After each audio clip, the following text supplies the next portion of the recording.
Well, hello everyone, and welcome to this information video for Total War Warhammer 2.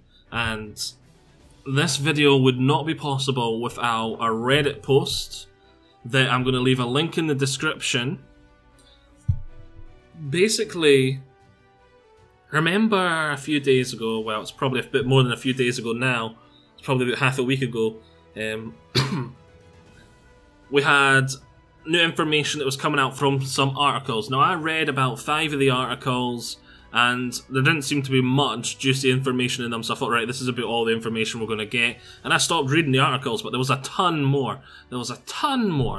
But there has been this guy on Reddit that has went and he has searched all of them and put all the information down into one place. He has had some help from a few people, be like, oh, you missed this article, talked about this, and he's put that in, but it's mainly all thanks to this one guy and his, I'm not even going to try and pronounce his name on Reddit, but it has been stickied by the official Total War team, and because they thought it was amazing he'd done all this, and I think it's amazing. It's been great help for me. There's lots of juicy bits of information I'm about to talk about, so I just wanted to make sure that I gave it sort of like a shout out. This is where all the information is coming from. Link shall be in the description. But let's start off with the campaign information. There is a new settlement type, and this new settlement type is Fortress Gates. And Fortress Gates aren't a settlement in the form of like you're going to use them to make money. They've got a large population and it is technically a settlement. But it is, on the campaign map, it is a place to conquer. It reminds me a bit of the old fortresses you used to be able to build in older Total Wars, which would have its zone of control, would have no garrison unless you kept troops there, and that type of thing. But it didn't have buildings. So I'm wondering if these, well, I'm assuming that it's got buildings, but it's not as detailed as a main settlement type. But they are very strategic on the campaign map, these fortress gates. Because they're in choke points.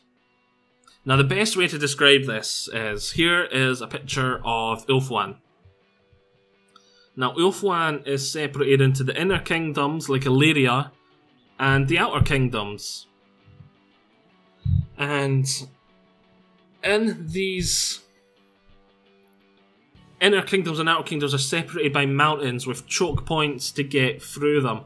And in each of these choke points, there is the fortress gates. And there is a few of them. I remember one's called Eagle Gate. I can't remember what the other ones are called. And they guard the entrances to the inner kingdoms, which are in eternal summer, like Illyria.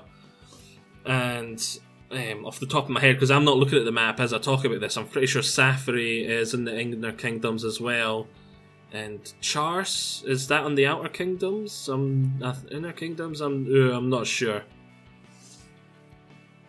I can't remember off the top of my head. I remember roughly where Chars is, but is it which side of the mountains is it on? Because Chars is in that top right, I think. Illyria's like on the far right, SATA-III's on the far left, but both of them on the inner. Okay, no point talking about the map when I'm not looking at it. I'm wasting time here.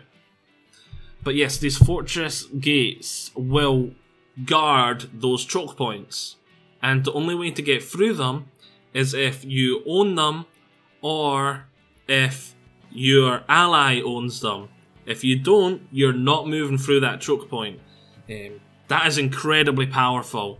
So imagine you own all of the areas of inner Ulthuan, and you've got a navy protecting Lothern, the Lothern Sea Guard, and protecting that choke point into the inner kingdoms of Ulthuan.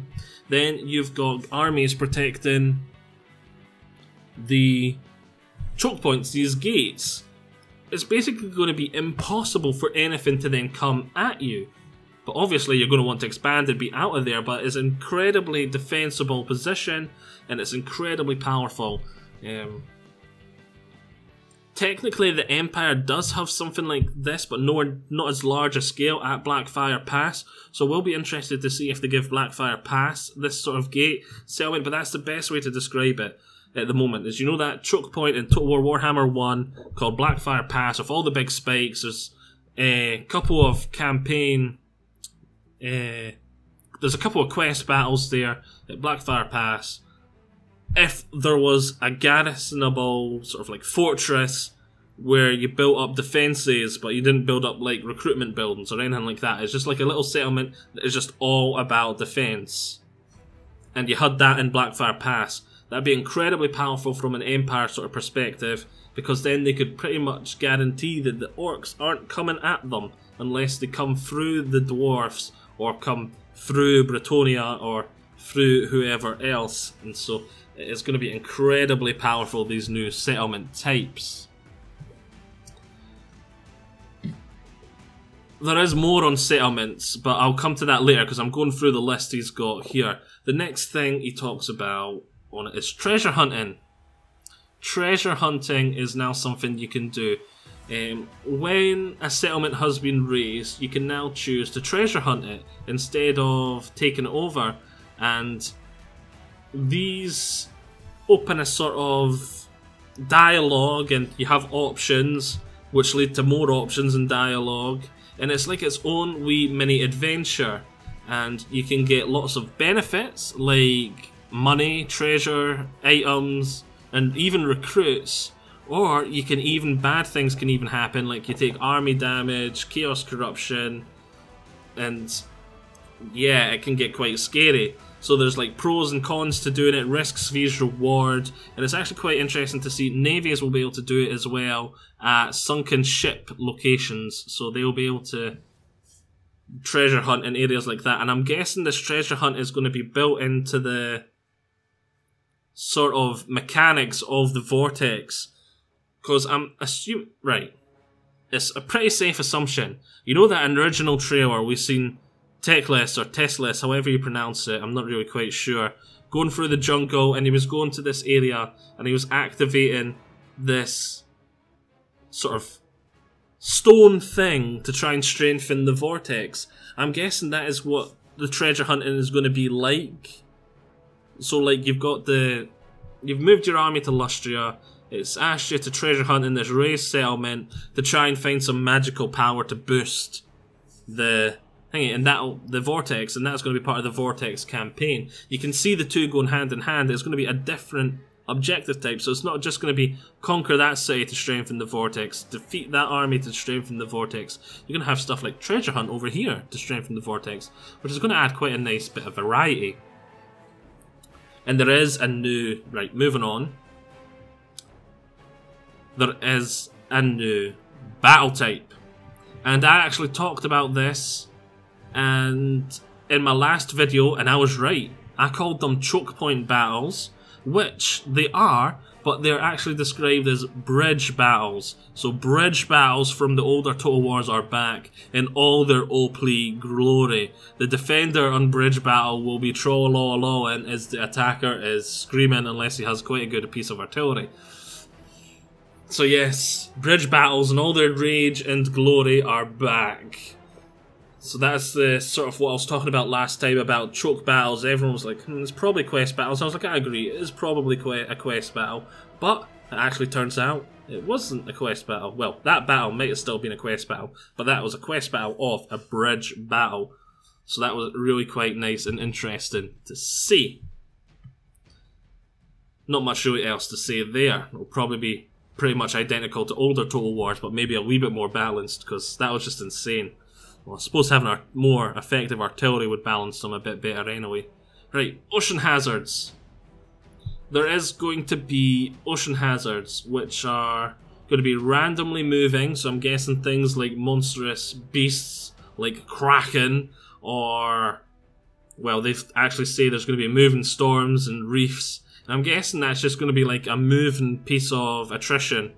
So instead of having like one area, like a swamp, which always causes attrition when you move over for your army, there is going to be moving hazards on the ocean, which makes a lot more sense, because if you just had this one area that's always a storm and you take attrition from moving through it, that's not really how like sailing works. It's more storms could appear anywhere at any time, and yeah, sounds quite good.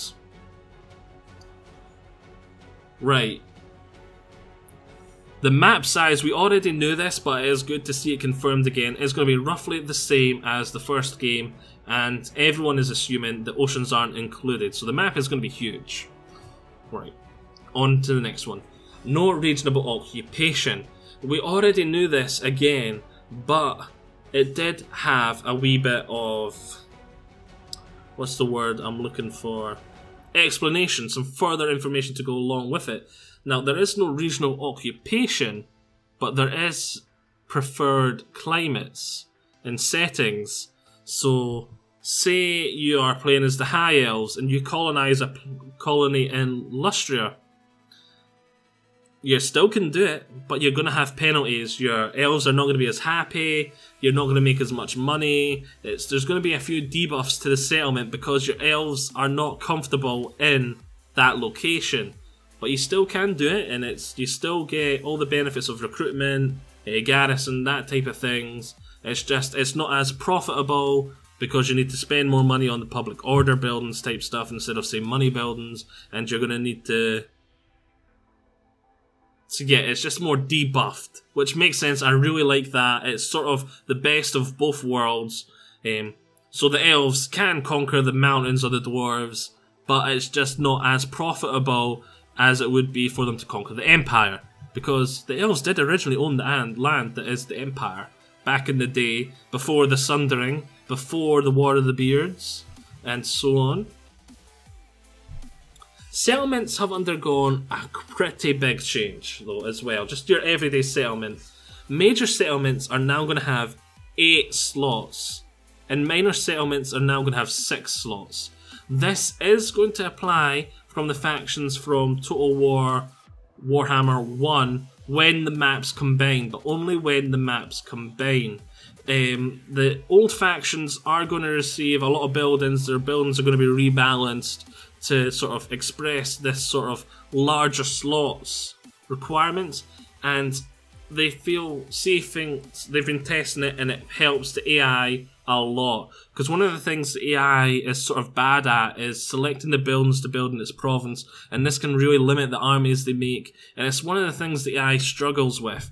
And so they've changed the way buildings work. We're now going to be building more of them, but we're going to need more of them, so to speak. Like, the money-making buildings aren't going to do as much as they did before, so you're going to have like 2 different money types of buildings, which I'm really interested to see how far they take this, because I think it is going to be so much better for trying to theme your cities.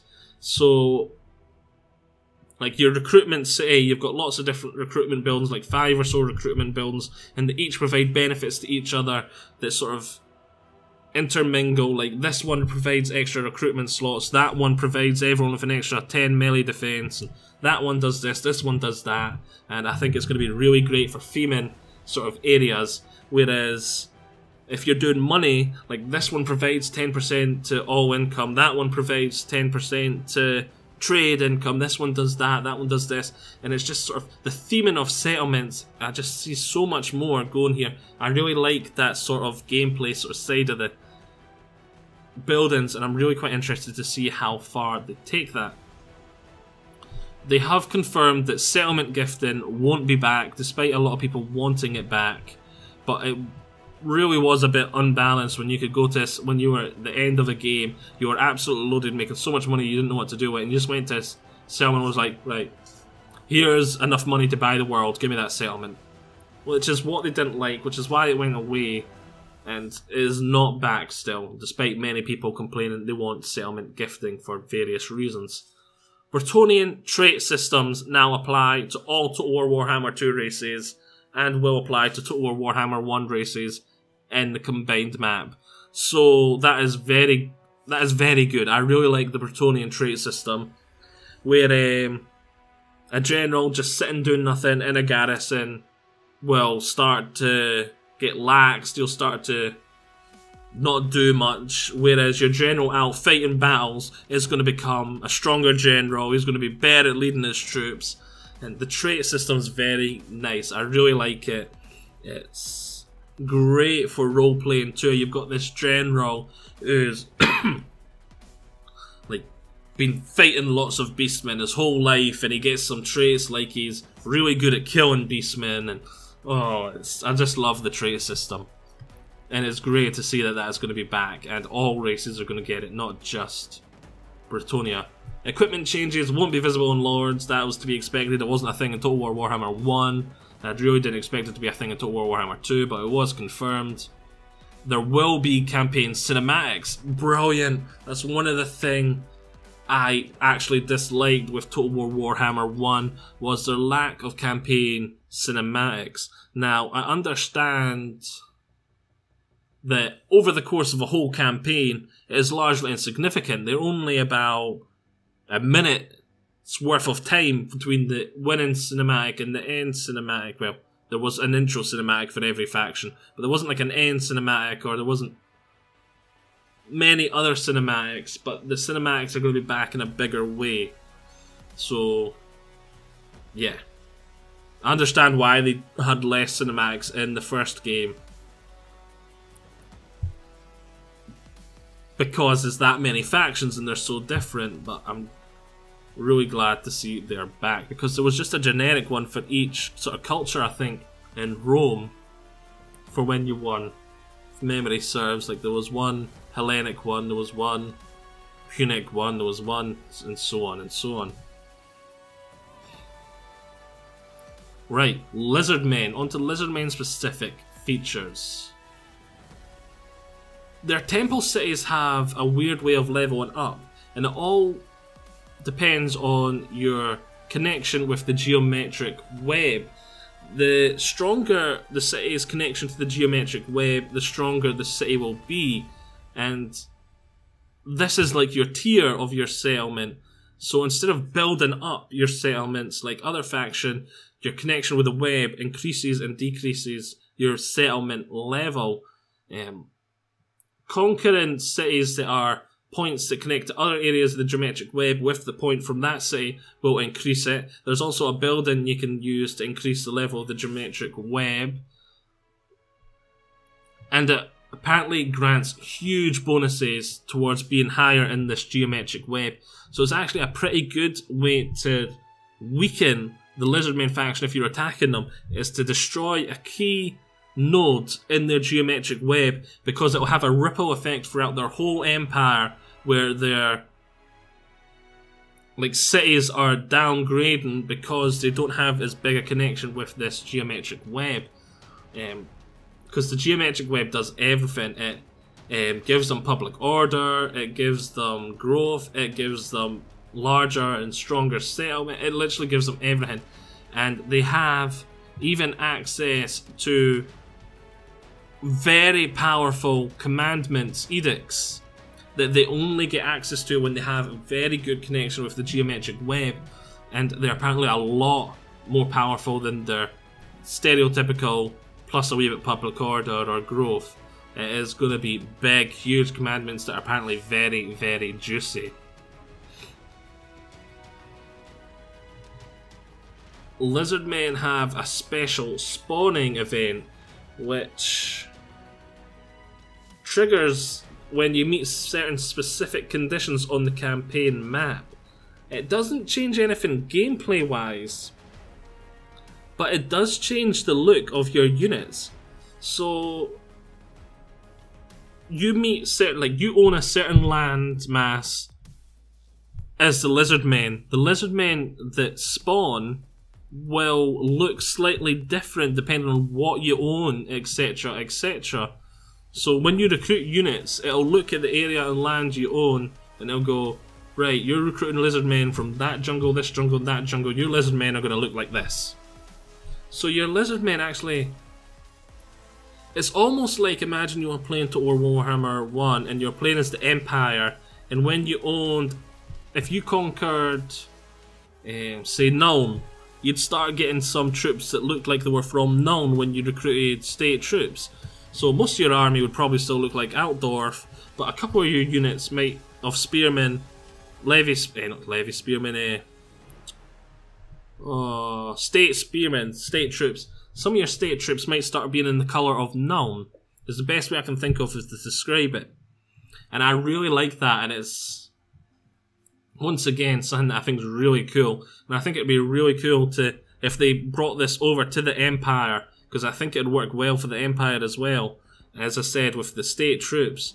And when you're fighting an army, it's just not all, the whole army is just not Altdorf colours. Because you own Nuln as well, Nuln are starting to contribute troops to your army, and you've got a couple of units that look like they're from Nuln. Right, High Elf map features. Tyrion starts in Ulf 1, but Teclis actually starts in Lustria, on the Turtle Islands. So, two completely different High Elf campaigns there. Actually, I think that'll definitely give the replayability to the High Elves a huge bonus, because you've got this one campaign that's completely different because you're in Lustria, and then you've got the other campaign where you're in Ulf 1. I was expecting both to start in Ulf 1, maybe side by side or on the opposite sides of Ulf 1. And I'm guessing Teclis is definitely going to have the much harder time, because he's going to be like having to fight off the lizard men. He's going to have the debuffs from colonising Lustria instead of Ulf 1 and all that stuff. Oh, my throat's getting quite dry. We do have quite a lot of information to get through here. Unique High Elves get a unique resource, and this unique resource is called Influence.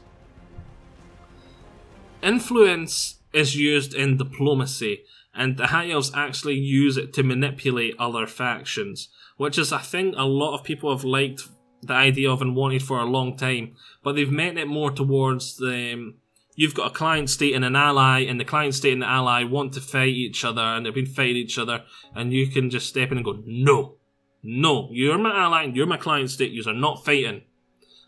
That's a lot of people have been asking for an ability to do that for a long time, and it looks like the High Elves are going to have that ability, because they've got this resource called Influence, and they can spend that influence to get other factions to manipulate them to do what they want. The example is given is you can then go into the ear of the two factions and go, hey, you see that Lizardmen faction? They're planning to attack you. Then you go to the other faction and be like, hey, see that High Elf faction? They're planning to attack you. And then because you've whispered it in both their ears, they start posturing against each other, and they're like, oh, look, they were right. They are building up their forces against us. Rah! And war ensues. So that is what this influence resource is going to be used for. And apparently, you recruit your High Elf Lords through influence as well. And the more influence you spend on the Lord, you're going to be able to get a stronger and more powerful Lord. So if you've got a ton of influence in the bank and you want to create a new army, you don't have to start from scratch with a general. You could spend a ton of influence and get this really powerful Elven general right off the bat.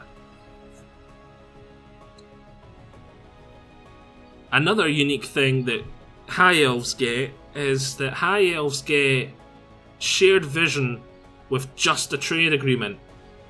Now, I know trade agreements do expand your line of sight along the trade node, but now you're going to get full line of sight that everything that other faction can see as well, just for having a trade agreement with them, and it's a unique thing for the High Elves. Normally you would require a defensive or a military alliance to get that kind of vision from your allies, but the High Elves only need a trade agreement, and with the Elves probably wanting to be a trade-heavy faction, I can imagine them being pretty easily having vision of a very large area, so their influence, combining this with their influence from earlier, they're going to be able to be a very sneaky faction, a very manipulative, being able to trade with everyone, see everyone, and connive and scheme. They're going to be a very strategic sort of faction to play, because they've got all these little bonuses that other factions normally can see or use, and especially how they're an island nation, so they're going to have all this vision, they're going to be able to choose and pick their fights, and they're going to be an incredibly powerful, incredibly strategic faction. Now, we did get a wee bit of lore, which doesn't make much sense to me, and it is the reason the High Elves are messing around in Lustria is because they believe they can summon the Old Ones to help strengthen the Vortex. It's a wee bit weird. Never heard of the High Elves wanting to bring Old Ones back or I've even often heard the High Elves describe the Lizardmen as the slaves of the Old Ones, the idiotic slaves to the Old Ones' plans, and the Sundering books. So it's a wee bit weird that they're wanting to bring the Old Ones back, but hey-ho. Right. Other factions, we don't really have much. We have been told that Dark Elves will have a slavery mechanic. Well, that was pretty obvious that was going to happen. And we did hear that an unnamed faction will have an advantage at sea, which probably is going to be the Dark Elves, possibly the High Elves, but almost definitely the Dark Elves are going to have an advantage at sea. Black Arcs, I'm looking at you. Right, information specifically for the combined map. Now this first piece of information, I'm super hyped for. I did not expect this. This was big, and it is an open beta for the combined map, which will be released before the final release as a free DLC. So we're going to get our hands on the open beta of the combined map a lot earlier than we initially expected, but it will be a beta, it won't be finished, so there probably will be a few glitches, a few graphical errors, that kind of thing, but still, I'm just that happy we're going to get our hands on it a wee bit earlier. They confirmed that all Total War Warhammer 1 factions will gain the new features from Total War Warhammer 2 on the combined map, but it doesn't look like it will go over to the Total War Warhammer 1 map. So playing the Empire and the combined map might be pretty different, especially with all the other information we've got. Like some of the settlements will be getting condensed and disappear. For example, some of the minor settlements will disappear and some of the main settlements will become minor settlements, kind of thing. They're sort of squeezing the map together a wee bit. So playing the Empire and Total War Warhammer 1 to playing it in the combined map is going to be a very different campaign, because there's going to be different features, different map, different everything. Bretonnian faction trait system will be expanded to all the old factions and combined. Yep, we already talked about that. Dragons and their breath attack, we talked about that in the last video. Settlement slots, we talked about that. Old factions being able to settle everywhere. We talked about, well, that's continuing from the second one. So yeah, this is just all the points we talked about. All the Total Warhammer 2 features with the colonization anywhere but with debuffs is a thing. And co-op is available on the combined map. Well, that was pretty obvious too. Right. Faction information. There is going to be a new faction called Rogue Armies. Rogue Armies sound a lot like old hordes, where they start out on the campaign map where they don't hold any settlements, but they can settle down. And Rogue Armies are going to have very unique themed, and they're going to be very lure sort of driven, and they're going to be from the depths of the lure, like the really deep in their lure. Like there's going to be mercenaries, goblin beastmasters who control various beasts from squigs to bastillodons. So they're going to be very, very sort of lure-themed armies that are just sort of, they roaming around the place for a sort of more lureful feel to the world and that sort of thing. You can interact with them via diplomacy, and they can conquer cities and become a settled faction. Skeggy and the vampire counts have been confirmed for Lustria, as well as human factions, though it has been unclear if it's just going to be vampire counts or if he's going to get his own units and own sort of stuff. I would expect it to just be using the regular vampire count units, with Skeggy being the legendary lord for them. But people do hope that he will get like pirate skeletons and zombies and that sort of thing. Apparently the Southland is going to have 10 factions fighting for it as soon as it's out. And CA has been allowed to create non-codex factions and outdated codex factions and create units for them, sort of how they did for Bretonia. But they have been given the okay to then go in and sort of like, right, the Vampire Coast, unique faction there. Tila and Astalia, unique faction there. Kislev, unique faction there. They have been given the go-ahead to go and do this. But how much and what we will see, I don't know. Fingers crossed for this that we get quite a lot. It would be great for some juicy DLCs. But obviously, I wouldn't get my hopes up too high for release because they do have to focus on the Lizardmen, High Elves, and other actual army-booked factions first. All the old world races will be present in Total War Warhammer 2, though unplayable except on the combined map. So there will be greenskins present on Total War Warhammer 2 map, just not playable. There will be Empire factions, just not playable. There will be Dwarven, and there will be Chaos, and there will be... who have I missed? Well, I don't expect there to be Wood Elves until the combined map. Yeah, but who have I missed?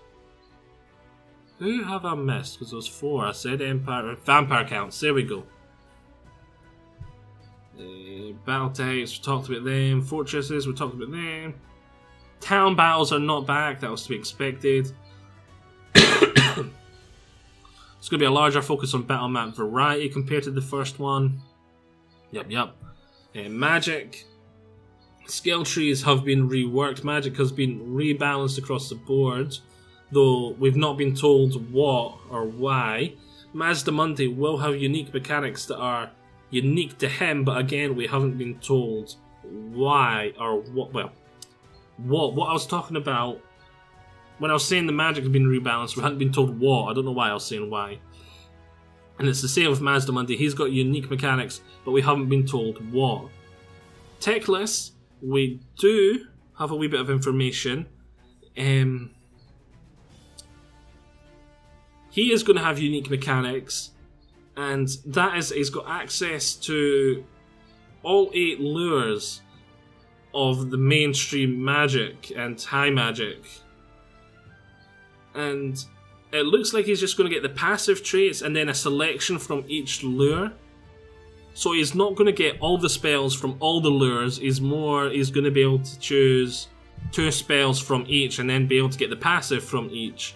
It looks like it is that, but obviously you'll have to spend your points and focus on certain areas unless you want to go full hog and just get nothing but magic skills. Dragon's breath attack. Let's see. Each dragon has a breath attack animation. A sun dragon will breathe fire, but a forest dragon wouldn't. So a forest dragon will obviously be breathing poison or something like that. The breath is a castable ability.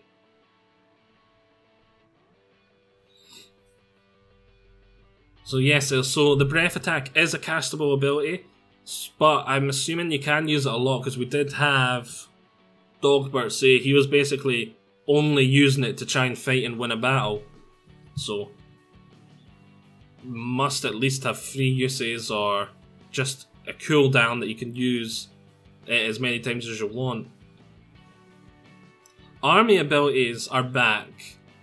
I'm really glad to see this. I really loved that feature in Rome, and I'm pretty sure it was in Attila too, where your army actually got experience. So even if the general died, the army would still have experience and be good at certain things. And they're back, and they can be gained in ways like fighting battles, performing rites before battles, and they provide like the summon feral cold ones. I found out wasn't actually that battle specific. It is actually an ability the Lizardmen get. So once they've got this ability to summon feral cold ones, they can just do it at any point in any battle as well. They've probably only got 1 charge of it, so they can only use it once a battle. But I thought that was an incredibly powerful ability. Just all of a sudden, like, BAM! This army's got the ability to summon a unit of feral cold ones some point in the battle. So I thought that was really nice, and it seems to be used in a similar way to the bombardment from Shogun 2 Fall of the Samurai, where you had your navy nearby and you could call in a bombardment. It seems to work pretty much the same way as that did.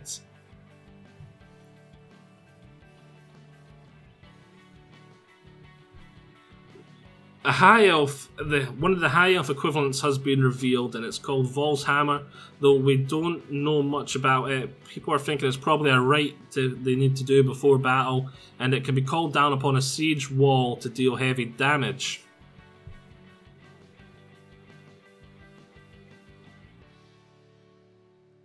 Kropgar has abilities similar to Kolek's Lightning, as what we also heard. This is we're on to Lizardman battle mechanics, though we don't know if he needs to get his gauntlet to use it or whatnot, but it's just similar to Kolek's Storm ability.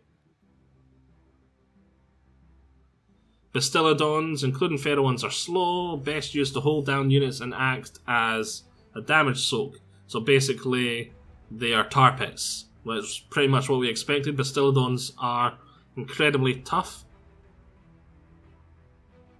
Stegodons are really fast compared to Bastillodons, are of great charge, and apparently adorable when running. Skinks are faster than any other infantry, super fast.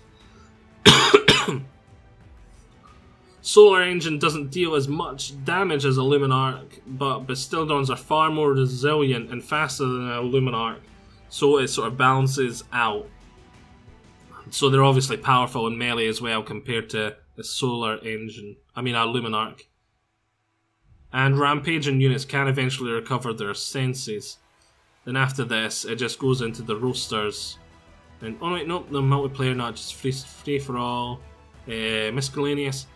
DLCs in the vein of King the Warlord, we could pretty much guarantee that was coming. CA planned to have Regiments of Renown, we could pretty much guarantee that was coming. Factions that can't fit in for the release and are likely to be DLC. This is all this isn't speculation. So yes, there we go. That took a long time to get through all the information, but there was one hell of a lot of information to talk about. So I hope you've enjoyed me rambling talking about it. Look up that Reddit post, it wouldn't have been possible without it. You can go there, read everything I've talked about. Hope you've all enjoyed this, and I'll see you all next time.